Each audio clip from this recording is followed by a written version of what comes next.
네, 안녕하세요 여러분, QM 벤치입니다. 자, 오늘 소개할 제품은 보드인데요, ASUS ROG 스트릭스 Z790E 게이밍 와이파이 2 모델이 되겠습니다. 보드 모델명이 너무 복잡해요. 일단 와이파이 2라고 했잖아요. 그러니까 1이 있다는 뜻이겠죠. 이 1은 13세대와 함께 나왔는데 이번에 2는 인텔 14세대 CPU가 함께 나오면서 좀 개선된 그런 버전으로 새롭게 태어났습니다. 그리고 이제 우리가 주목해야 될 거, Z790 칩셋 다음에 알파벳 E가 붙었잖아요. E, 익스트림에 해당한다고 볼 수 있겠습니다. 일단 ROG 라인업이 원래 스트릭스는 살짝 하위 모델이고 오리지널 ROG가 있지 않습니까? 익스트림, 포뮬라, 히어로 이런 모델들이 있는데, 그래서 여러분들이 이제 스트릭스 모델 뒤에 붙는 이 알파벳 한 글자가 알파벳 E면 최고다 이렇게 생각하시면 되겠어요. 그 밑으로는 뭐 F, H, A 뭐 이런 모델들이 있겠죠. 자, 일단 패키지 확인해 보도록 하겠습니다. 자, 우리한테 익숙한 ROG 고유의 그런 패키지 디자인 적용되어 있고요. 그 다음에 이제 오른쪽에 사진 있고 왼쪽에 모델명 있습니다. ROG 스트릭스 Z790E 게이밍 와이파이 2 마더보드. 아래쪽에 보시면 인텔 14세대 DDR5 LGA 1700 소켓, PCI 5.0 지원하고요.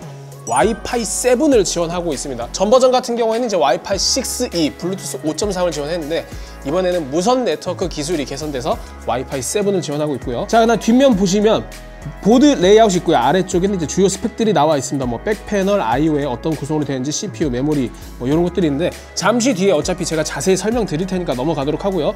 오른쪽에 보시면 이 제품의 특장점, 전원부 18 플러스 1 플러스 2페이지, 아래쪽에 프리미엄 커넥티비티, 연결성이 매우 좋다. 어떤 게? 안테나. 이 안테나가 Q 안테나라고 해가지고 기존에 우리가 안테나 할 때 이렇게 나사를 돌렸는데 지금은 ASUS의 편의성 기능으로 그냥 꽂기만 하면 됩니다. PCI 슬롯 Q 릴리즈, 이건 이제 그래픽카드 쉽게 탈거할 수 있는 거. 그리고 오른쪽에 젠5 M.2 콤보 싱크.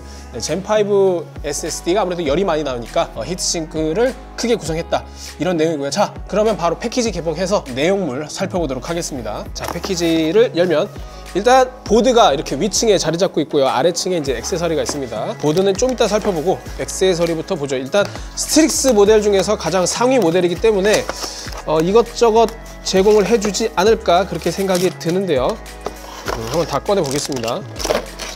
일단 액세서리가 굉장히 깔끔하게 구성되어 있네요. 왜냐면 보통 이렇게 소포장된 것들이 널브러져 있는데 이거는 큼지막하게 이렇게 포켓이 있고 안에 이렇게 내용물이 들어있네요. 포장 기술이 점점 발달하고 있습니다. 너무너무 깔끔하고 좋고요. 자, 여기 있는 것들을 그럼 또 추가로 꺼내 봐야겠죠? 네, 뭐 자질구레한 것들이 있습니다. 뭐 M.2 서머 패드 이런 게 있고요. 그 다음에 ASUS ROG 안테나를 제공하고 있습니다. 와이파이 모델이니까요. 그 다음에 뭐 사타 케이블 이런 것들이 있고요. 그 다음에 ROG 키링, 뭐 키링이라 해야 되고 뭐 스트랩, 스트랩 느낌의 이런 ROG 스트랩이 있고요. 그 다음에 뭐 케이블 타이도 있고, 그다음에 뭐 M.2 나사 뭐 이런 것들이 있네요. 뭐 특별할 건 없습니다. 그리고 이제 매뉴얼과 스티커가 있는데, 스티커는 이렇게 마련되어 있고, 그 다음에 이제 그 ROG가 잘하는 것 중 하나가 여기 보시면 이 조그만 ROG 그 원 형태의 스티커들이 있잖아요. 이 스티커는 뭐냐? 보드에 보면은 이 배터리가 있지 않습니까? 리튬 배터리. 그 배터리가 은색으로 빛나고 있는데 그게 고유의 ROG 디자인과 매칭이 안 된다고 해서 ASUS에서는 자체적으로 그 리튬 배터리에다가 스티커를 붙일 수 있는 이런 액세서리를 제공하고 있습니다. 이거는 옛날부터 이런 식의 구성을 띄우고 있는데 정말 잘 하고 있는 거겠죠. 감성 유지 면에서. 그리고 이제 간이 매뉴얼이에요. 이건 절대로 풀 버전의 매뉴얼이 아니고 간이 매뉴얼이라서 뭐 간단한 보드 레이아웃이라든지 그 내부를 보면은 진짜 간편 설치 가이드 개념입니다. 요새는 뭐 종이 아낀다고 환경 보호를 위해서 풀 버전의 매뉴얼을 종이로 인쇄해 주고 있지 않아요. 그래서 막 간단하게 그냥 다국어로 이렇게 마련이 되어 있습니다.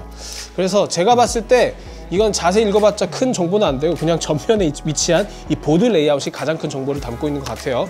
그 다음에 뭐 ASUS 웹 스토리지 이런 프로모션 용지가 있고요. 자, 액세서리 모두 살펴봤고 바로 본체 확인해 보도록 하겠습니다. ROG 하면은 항상 안정적인 디자인, 그리고 편의성, 기능성 이런 것들이 상당히 완성도가 높다, 그리고 디테일이 뛰어나다, 이런 느낌을 주는데 이번 버전도 어떨지. 자, 바로 이렇게 생겼습니다. 이게 바로 ASUS ROG 스트릭스 Z790E 버전입니다. 가장 상위 버전. 자, 일단 그 Z790E 스트릭스 게이밍 와이파이 1 모델이 있었거든요. 그 1 모델이랑 상당 부분 공유하고 있어요. 기본적인 디자인 컨셉도 동일하고, 그리고 기존 버전에서는 이 IO 패널 쪽에 ROG 엠블럼이 이제 아크릴 그 반투명은 아니고 반투명 형태의 아크릴 패널들이 위치하고 뭐 그런 차이점이 있었는데 이번 버전에서는 조금씩 디자인이 달라지고 있습니다. 개인적으로 가장 큰 변화를 느낄 수 있는 거는 조금 레트로 감성을 많이 첨가한 것 같아요. 여기 보시면 여기 스트릭스 폰트라든지 이 ROG 폰트가 과거에 한 80년대, 90년대 그 게임 스타일로 이렇게 디자인을 적용했거든요. 그런 것들 어디서 볼 수 있냐?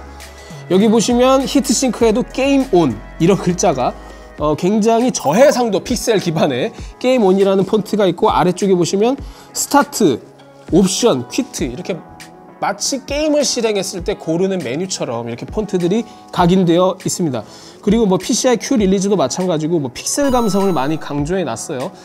그래서 제가 보건데 저는 사실 좀 아재 감성을 좋아해서 그런지 저는 이런 것들이 굉장히 마음에 드는데 뭔가 이런 생각은 듭니다. 좀 트렌디함과는 거리가 있는 느낌, 그런 느낌이 들어서 이런 취향들이 젊은 세대들한테는 어떻게 작용할지 잘 모르겠네요. 근데 개인적으로 이런 레트로한 어떤 게임 스타일의 감성을 녹여낸 거는 저는 굉장히 마음에 들어요. 뭔가 이런 자질구레한 요소들이, 아기자기한 요소들이 어떤 그 제품을 구매함에 있어서 심리적인 만족감을 향상시키는 데 도움을 주거든요.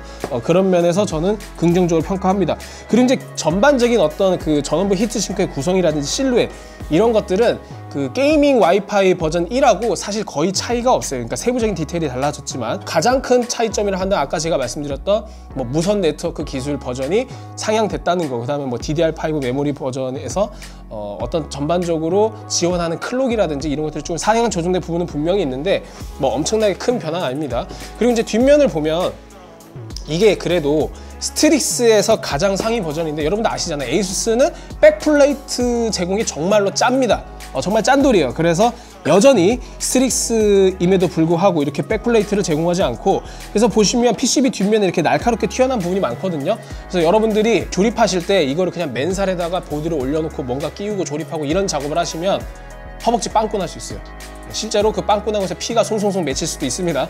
그래서 동봉된 스티로폼을 여기다 갖다 대고 작업하시는 거 추천드려요. 아니 왜 Z790 익스트림인데 여기에 백플레이트를 안 주는지 참 야속한 기업이에요.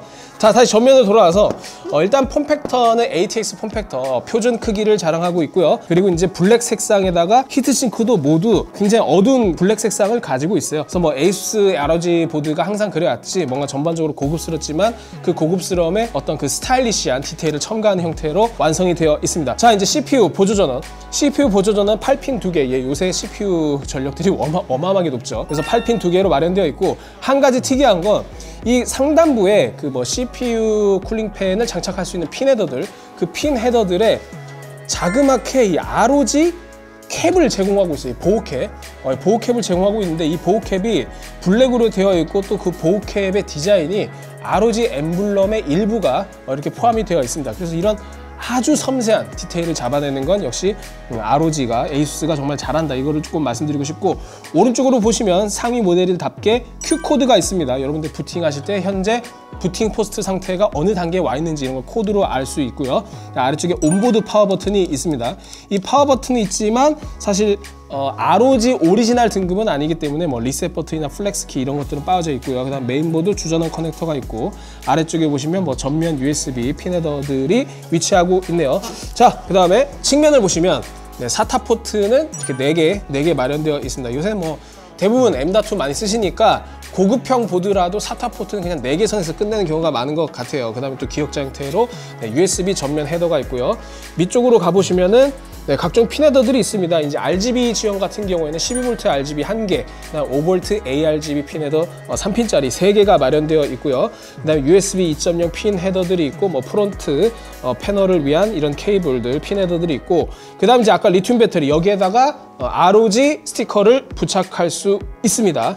이런 형태들이 있고요. 뭐 전반적으로 그다지 특이사항은 없는데, 여기 보시면 하나 스위치가 있습니다. 전환 스위치. 이게 뭐냐? 여러분들 그 PCI 익스프레스 슬롯, 그 그래픽 카드를 장착하는 슬롯이 제네레이션, PCI 버전 몇으로 작동할 건지 이렇게 고를 수 있는데 오토로 들 수 있고요. 젠4 모드로 할 수 있고 젠3 버전으로도 할 수 있습니다. 그래서 이제 호환성 테스트를 위해서 이게 이제 필요한 경우가 있는데 일반인들 입장에서는 사실 거의가 필요가 없고요. 그래서 오토 모드로 두시면 고유의 그래픽카드 고유의 PCI 버전을 작동하니까 딱히 이걸 조절할 이유가 없으시다면 그냥 오토로 놔두시는 게 좋습니다. 그리고 이제 이게 PCI 5.0을 지원한다 하더라도 아직까지는 그래픽카드가 PCI 4.0에 머무르고 있죠. 네, 그래서 참고로 알아주시면 좋겠고요. 자, 메모리 슬롯.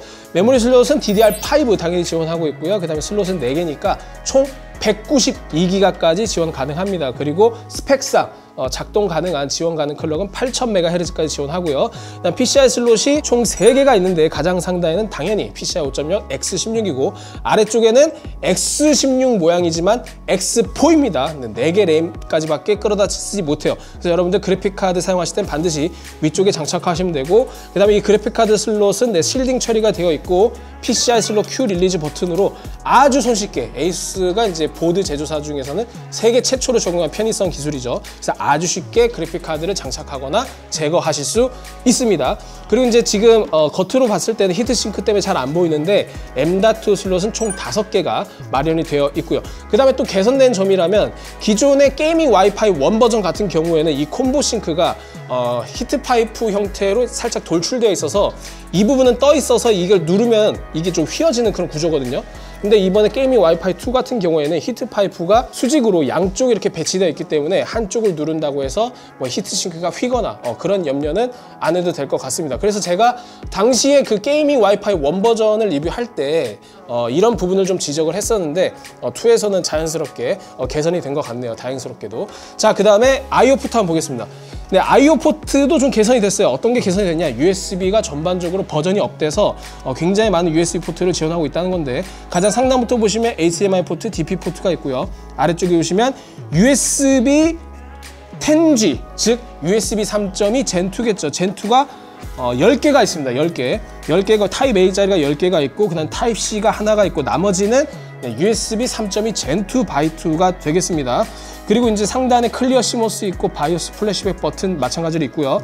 2.5기가 랜 지원하고 와이파이 7 안테나를 지원합니다. 이 안테나는 Q 안테나라고 해서 기존에 아까 제가 패키지 설명할 때 말씀드렸던 것처럼 나사를 돌리는 방식이 아니라 그냥 갖다 끼우면 된다. 그리고 아래쪽에 이제 오디오 포트가 있고요.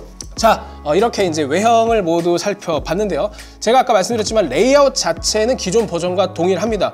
동일한데 여기서 개선된 점이라면 조금 지저분해 보일 수 있는 혹은 조잡스러워 보일 수 있는 이 아크릴 패널을 제거를 했고요. 그다음 전반적으로 쉐입은 깔끔해졌지만 거기에 추가로 레트로 게이밍의 어떤 감성을 좀 더 세세하게 첨가했다는 거, 이 정도 선에서 마무리할 수 있을 것 같고, 외형 디자인은 크게 변한 건 없기 때문에 사실상 기존의 스트릭스 감성을 이어간다, 이렇게 이해하시면 되겠습니다. 자, 이제는 분해를 해서 히트싱크랑 전원부 그런 구조들을 살펴보도록 하겠습니다.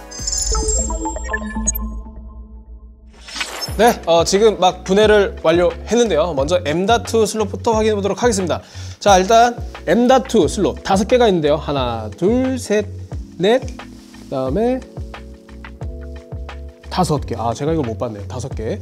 자, 이렇게 5개가 되어 있는데, 그리고 일단 M.2 서울패드가 가장 상단에 있는 것만 양면이고 나머지는 뭐 단면 구성입니다. 물론 이제 이해는 할 수 있어요. 가장 상단에 있는 게 PCI 5.0이기 때문에 가장 발열이 높을 수 있는 상황을 상정해서 양면으로 구성한 것 같고, 나머지는 그냥 단면 구성입니다. 그래서 어떤 식으로 되어 있냐, 이게 지금 5.0 M.2 히트싱크가 이렇게 장착이 되고요. 나머지는 이렇게 히트싱크에 있는 서울패드로 이렇게 장착이 됩니다. 이제 모든 히트싱크에는 낙하 방지 나사가 적용되어 있고요. 그 다음에 이제 Q래치도 다 적용이 되어 있습니다. 이 Q래치 기술도 에이수스가 이제 선도적으로 했던 건데, 최근에는 경쟁사에서 이 히트싱크마저도 이렇게 나사를 돌리는 게 아니라 단순히 딸깍하는 클릭 형태로 분리를 할 수 있기 때문에 에이수스가 이런 편의성을 빨리 좀 따라잡아야 합니다. 아직까지 뒤지고 있어요. 그리고 M.2 히트싱크가 이제 5개가 마련되어 있는데, 사실 이제 이 무게로 봤을 때 구성상으로 뭔가 특별함은 없고, 다만 한 가지 PCI 5.0에만 이렇게 추가적으로 콤보 싱크라고 해가지고 방열판이 하나 더 나와 있는 이런 2층 구조의 형상을 띠고 있습니다. 네, 그 다음에 이제 전원부 히트싱크를 좀 볼 텐데요. 일단 전원부 히트싱크는 기역자 형태로 배치가 되어 있고요. 이 양쪽 그 방열판이 서로 히트 파이프로 이어져 있습니다. 이 히트 파이프는 원래 구리 히트 파이프인데 니켈 도금 처리되어 있고요.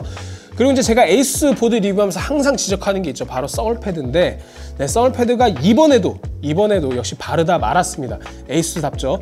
특히 모스펫 같은 경우에 이해가 안 되는 게, 이 세로 형태의 모스펫은 기본적으로 충실하게 잘 발려져 있는데, 이 위쪽 가로 형태로 배치된 모스펫은 서울패드가 좀 좁아가지고 이 모스펫을 완전히 덮는 게 아니라 살짝 부족한 그런 구성을 보여줍니다. 그리고 초크도 마찬가지인데, 이 초크 같은 경우는 반대로 이 가로로 배치된 초크는 서울패드가 다 덮어주는데, 이 세로 형태로 된 거는 여기 보십시오.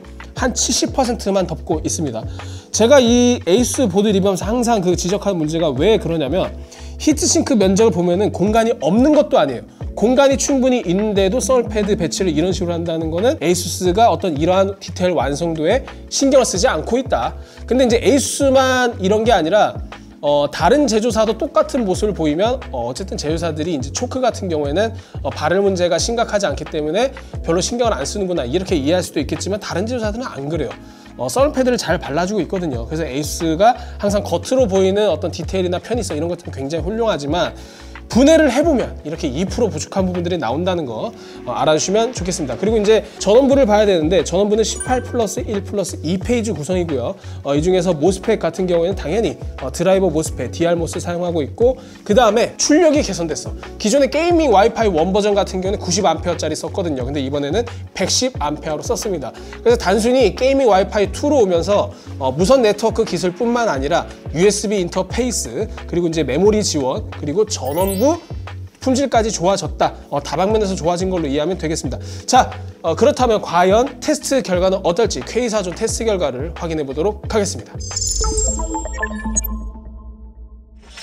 네, 테스트 시스템 보신 바와 같습니다. 인텔 코어 i9 14900K를 장착했고요. 저희가 피코 부스트 클럭을 확인해 봤습니다. 블렌더 구동 시의 클럭이고요. 기본 상태에서는 초기에 5.7GHz를 유지하다가 전력 제한으로 인해서 5.4GHz로 떨어지는 모습입니다. 반면에 수동 5.7GHz 오버 상태에서는 당연히 고정적으로 잘 적용되고 있죠. 다음은 게임 구동 시인데, 게임 구동 시에는 이제 CPU 로드, 즉 CPU 사용량이 줄어들다 보니까 기본이나 OC 상태나 모두 5.7GHz를 유지해주고 있습니다. 소비 전력인데요. 소비 전력에서는 게임 구동 시와 블렌더 구동 시 양상이 달라요. 게임 구동 시에는 기본 설정이 조금 더 높은 소비 전력을 사용하고요. 그다음에 블렌더 구동 시에는 전력 제한이 걸리기 때문에 이러한 설정을 해제해둔 OC 설정이 더 많은 소비 전력을 소모합니다. 자, 전원부인데요. 저희가 이제 좀 센서를 4군데에 걸쳐서 확인을 해 봤는데, 먼저 블렌더 구동 시에 최고 온도는 56.2도를 기록했고요. 다음은 오버클럭 세팅 상황에서는 최대 58.4도를 기록했습니다. 열화상 카메라로도 저희가 이제 PCB 뒷면 온도를 확인해 봤더니 블렌더 구동 시에 기본 클럭에서 최대 64.2도, 오버클럭 상에서는 최대 67.1도로 상당히 준수한 전원부 온도를 보여줬습니다. 다음은 M.2 슬롯 히트싱크 온도를 좀 확인해 봤는데요. 히트싱크를 설치하지 않았을 때는 최대 93도까지 올라갑니다. 물론 평균 온도는 85도로 조금 더 낮긴 하지만 너무 높죠, 온도가. 하지만 히트싱크를 장착했을 때는 슬롯 1번이 최대 52도, 평균 온도는 45.8도고 나머지는 뭐 50도대에서 60도대를 보여주긴 하는데, 확실히 콤보 싱크가 적용된 M.2 SSD 슬롯 1이 가장 낮은 온도를 보여주고 있습니다. 자, 다음은 이제 부팅 속도인데요. 네, 부팅 속도는 이제 대중군 중에서 비교적 빠른 19.2초를 기록했습니다. 네, 지금까지 스트릭스 Z702 게이밍 와이파이 2 모델을 좀 살펴봤는데요. 일단 기대보다는 그래도 개선한 것들이 많이 보입니다. 제가 이제 외형 디자인만 보고 나서는 워낙 기존 버전이랑 별로 다를 게 없어가지고 그냥 재탕 느낌이 좀 강했는데, 첫인상은 생각보다 개선된 점이 많았어요. 일단 USB 인터페이스, 네, USB 3.2 Gen2 포트가 이제 타입 A짜리가 10개나 제공된다는 거, 확실히 IO 포트 쪽이 이제 확장이 됐고, 그다음에 이제 내부적인 품질 기준도 좀 올라갔어요. 이제 전원부 같은 경우에 페이지당 출력이 110A로 110A로 올라갔다는 거, 기존에는 90A였거든요. 그런 특성이 있었고, 나머지는 이제 무선 네트워크 기술이라든지 그런 것들이 버전업되고, 그다음에 Q 안테나라든지 이런 편의성들이 개선됐다는 건데, 전반적으로 사실 기존 버전에서 상품성은 강화했다, 이런 버전으로 이해해 주면 좋겠습니다. 절대 성능 부분에서는 확실히 전원부 온도가 워낙 착해가지고 이 이상 바랄 필요가 있을까? 그러니까 제가 실질적으로 여러분들이 극오버를 한다든지 아니면 메모리 오버클럭을 정말 최대한 땡겨 보겠다, 이런 분들한테는 이제 ROG 에이펙스 이런 모델로 가야겠지만, 그 정도 급의 오버클럭에 열정이 없다, 그 정도까지 필요가 없다 이러신 분들은 굳이 ROG 등급으로 갈 필요가 전혀 없을 것 같아요. 그래서 ROG 스트릭스로도 충분한 품질과 기능성, 편의성 모두 챙길 수 있다는 거 참고 차원에서 말씀드리고요. 그리고 이제 무엇보다 좀 아쉬움과 동시에 좋았던 부분은 이 1번 슬롯, M.2 1번 슬롯이 이제 PCI 5.0 슬롯이거든요. 이 콤보 싱크의 방열 성능이 굉장히 좋았습니다. 확실히 타 제조사 같은 경우에 이 콤보 싱크, 즉 1번 SSD 슬롯에 조금 더 히트 싱크의 성능을 높게 투자한다 하더라도 결과적으로 온도를 확인했을 때 성능 차이가 그렇게 크지 않은 경우들이 많았거든요. 근데 확실한 성능 차를 보여주면서 이 1번 SSD 슬롯이 발열을 확실히 잡는다, 이런 장점이 있었고요. 근데 제가 왜 아쉽다고 표현했냐면 이거는 이제 그 인텔 플랫폼의 특성이기도 한데 에이수스 보드 문제뿐만 아니라 다른 보드들도 동일한 문제를 가지고 있습니다. 이 1번 슬롯을 사용하게 되면 PCI 익스프레스, 이 그래픽카드 슬롯의 배속이 8배로 제한됩니다. 즉 16배로 쓸 수가 없어요. 제 성능을 발휘하지 못하기 때문에 여러분들이 만약에 뭐 RTX 4080, 4090 이런 걸 사용하시면 미세하지만 어쨌든 체감 성능이나 그런 것들이 영향이 크지 않더라도 어쨌든 성능이 떨어집니다. 그래서 여러분들이 그래픽카드 성능을 최대한으로 발휘하고 싶다, 그럼 1번 슬롯을 쓰지 말아야 됩니다. 이러한 특징은 여러분들이 M.2 SSD 5.0짜리가 아니라 4.0이건 3.0이건 상관없어요. 무조건 1번 슬롯을 사용하게 되면 그래픽카드 슬롯이 떨어지기 때문에 결국 PCI 5.0 SSD가 필요하지 않으신 분들은 이 히트싱크를 사용할 이유가 없어지게 되는 거죠. 그래서 이거는 플랫폼의 구성상 제한 요소이기 때문에 상당히 아쉬운 부분으로 작용하는 것 같습니다. 그 외에도 뭐 제가 항상 지적하는 부분 있잖아요. 에이수스 서울패드 좀 개떡같이 바르는 거, 이거 반드시 좀 개선했으면 좋겠네요. 자, 이상으로 에이수스 ROG 스트릭스 Z790E 게이밍 와이파이 2 모델을 살펴봤고요. 다음에 또 재밌는 콘텐츠로 찾아오도록 하겠습니다. 여러분 안녕.